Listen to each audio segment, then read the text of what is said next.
prestigious. I mean, absolutely. I mean, not one that you actively aim for, but, At least but one that you can be respected for. Yeah, at least people are going to look at you and say, "Wow, what a dumb, ignominious death," you know? No. Not like some others she I was could name. in there trying to get it really done. trying, yeah. And for his part, Robert Capa would go on. He would photograph every major conflict from then until his death in 1954.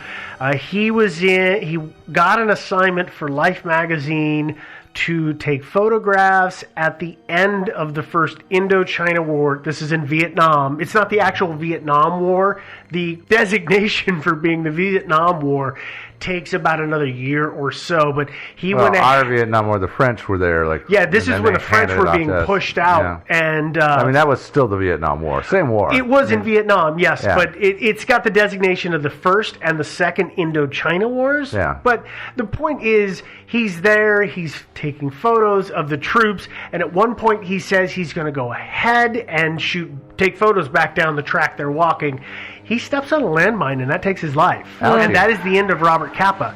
The man is well known, though. If you've ever seen photos of the Omaha Beach in D-Day, he's the one who took those photos. He dove off of a boat with all of these Marines and soldiers in the thick of it, and he took photos the whole time. I think he shot like 120 or 140 images that day.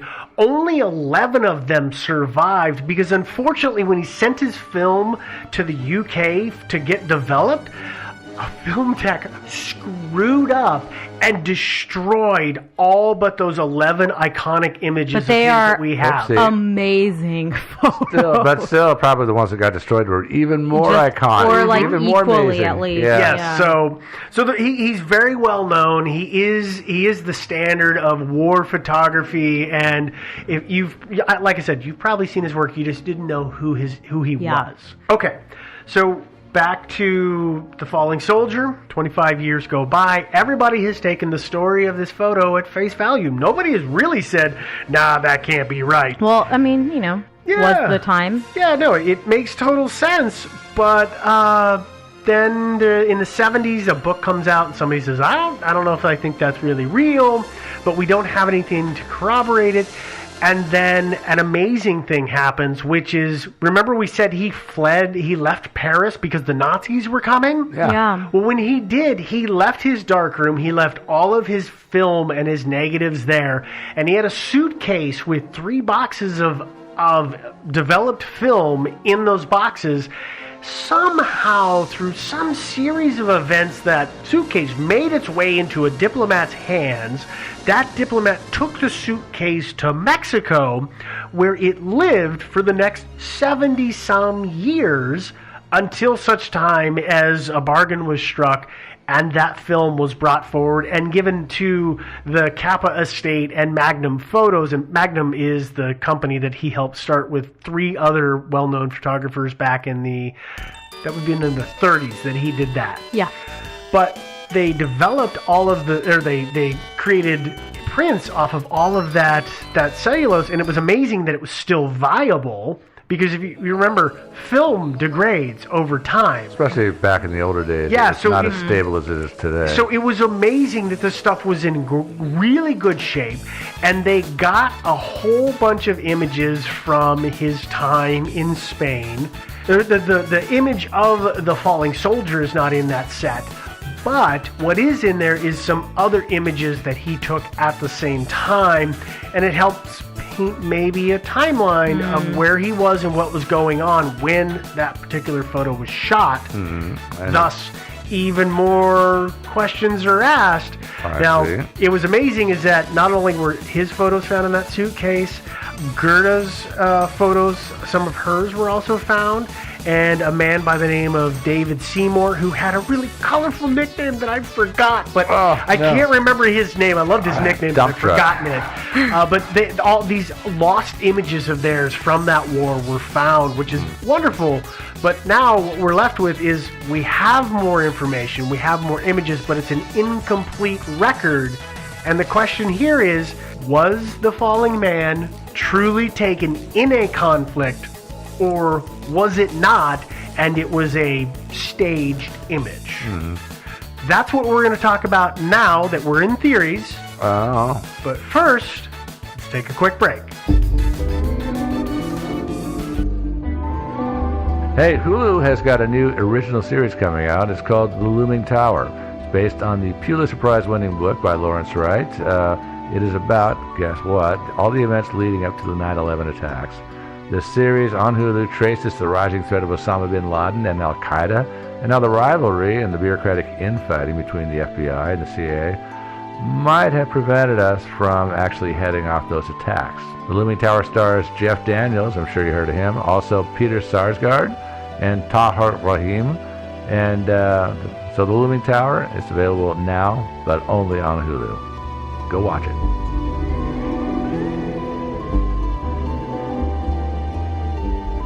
Click, and we're back.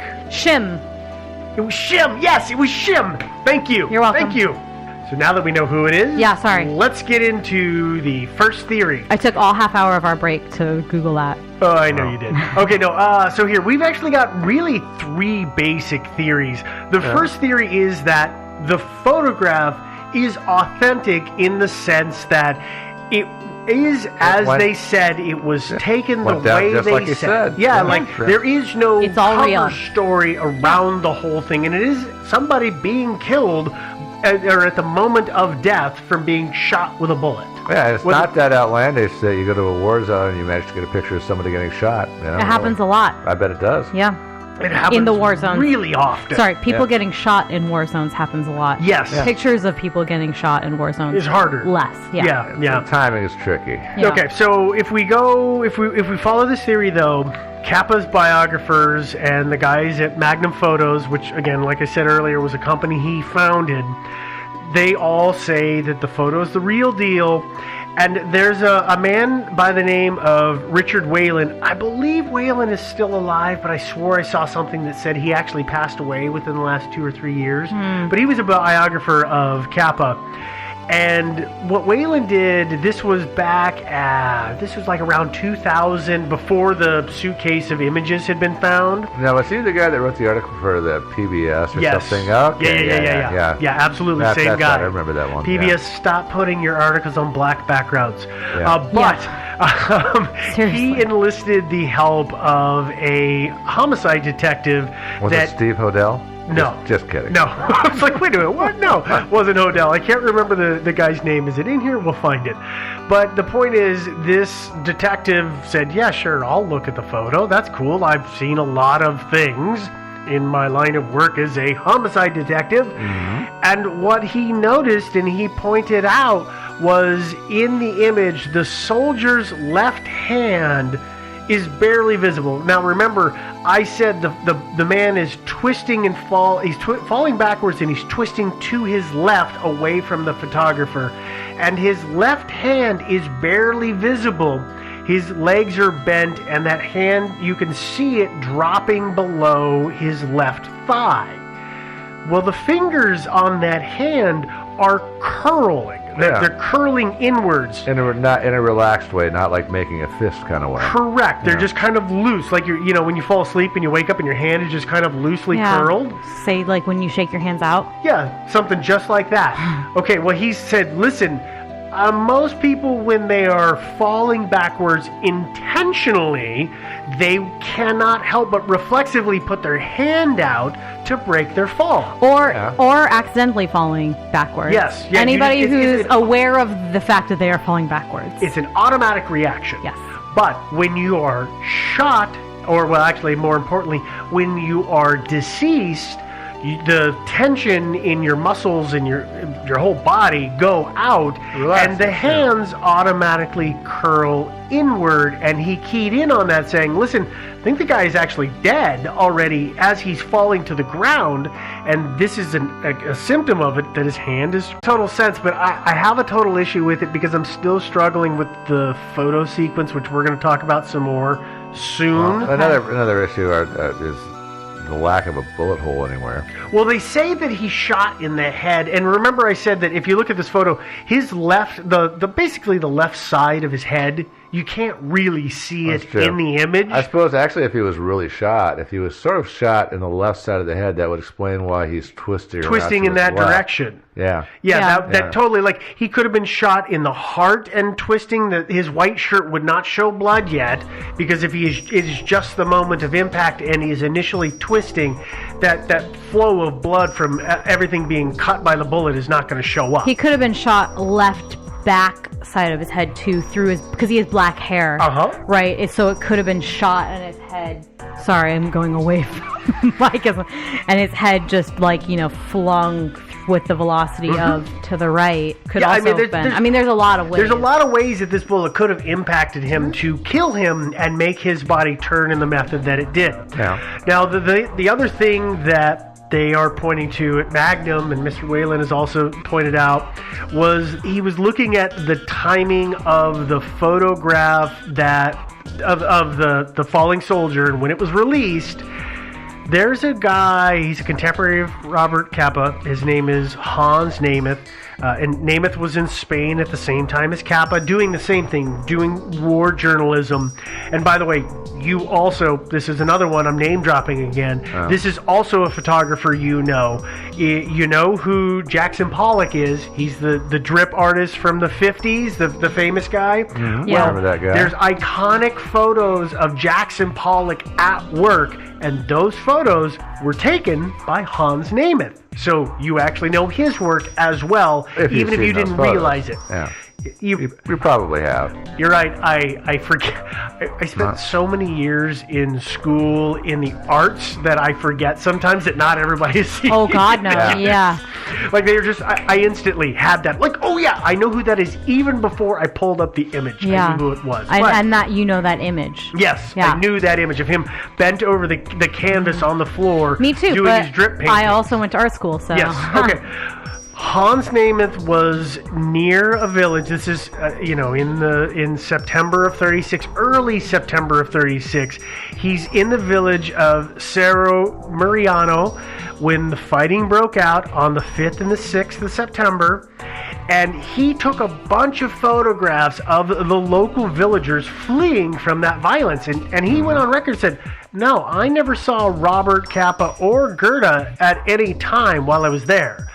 And yet, images of those same fleeing villagers were run along with the image of the falling soldier in View magazine. So Taken by Capa? By Capa, yeah. So right. it says, wait, Robert Capa was there. And everybody said the image of the falling soldier was taken on the 5th or the 6th because that was when the conflict happened at that location. So that, along with the last thing that Richard Whalen found, which is that the original prints that they dug up, Capa's prints, they were sequentially numbered. That's from when they were originally developed. Yeah. And the numbers on the back of the falling soldier print is prior to the fleeing villager prints. So they're saying, listen, he was there. We know he was there because other photographers have the same people in their images, in their photographs, and this sequential numbering is showing that this had to have all been done prior to those villagers' images being captured. So that's a timeline that they've established using those bits of information. The really Okay. cynical part of me says, yeah, that film was there. Oh, somebody else took the pics? I mean, who knows who had a camera and was willing to sell Robert Capa some film. Actually, I don't think Capa bought anybody's I don't images, actually think that, but there is... You actually bring up a very interesting point. This is a theory that I didn't have in here, but we'll just toss this out there as a also floating theory. Yeah. Which is that Robert Capa didn't take the photo, but you know who did? Gerda. Yeah.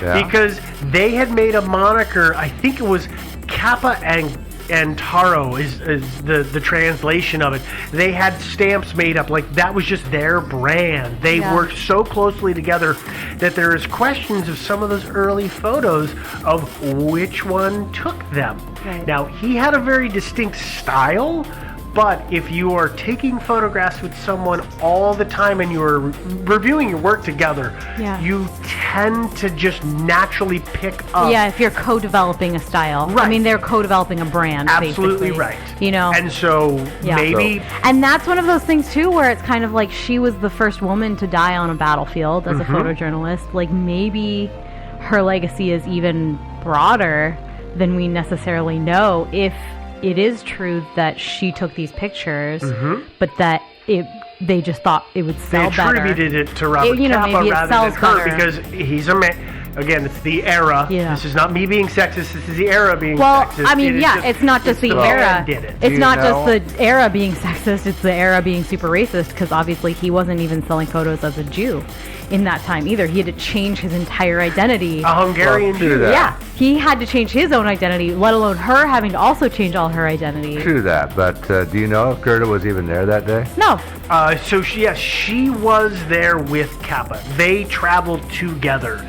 They apparently were inseparable when they were in Spain. Oh, okay. So the information that I have found, it wasn't as if they said, hey, I'm going to go here and you go there and let's meet up next week in this other town. No, they went everywhere together.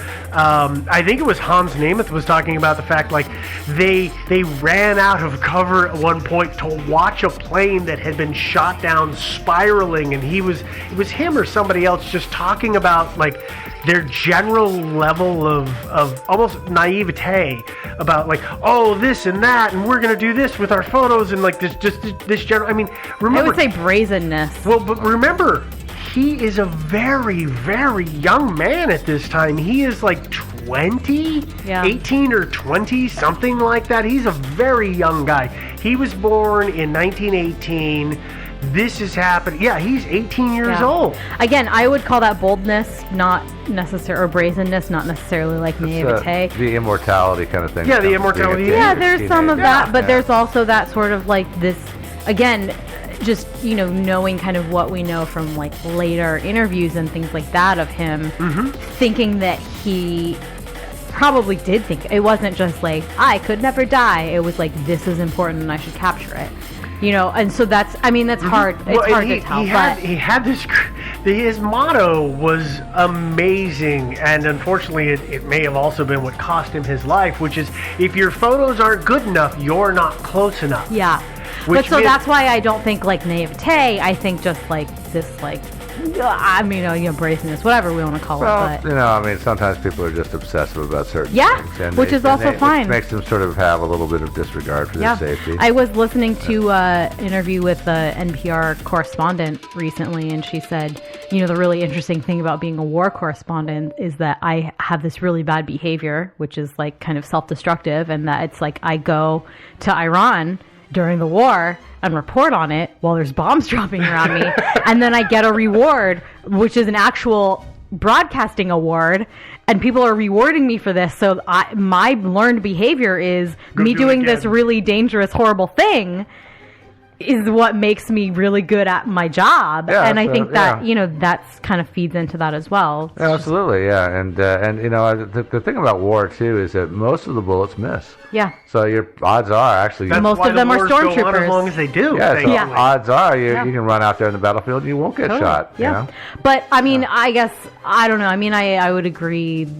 I don't know. I guess we were kind of talking about my stupid theory that, like, well, maybe he didn't actually take the pictures. I think he probably did. I just was kind of throwing that out there. As like, I think that Robert Capa took the photo based on things that we're going to talk about. Yeah. Sadly, I am very conflicted now because I think that he took the photo, but I think the circumstances are not what they were said to be, and we should probably talk about that because that's our second theory. Yeah, I think it's okay to say either he or Greta definitely took the picture.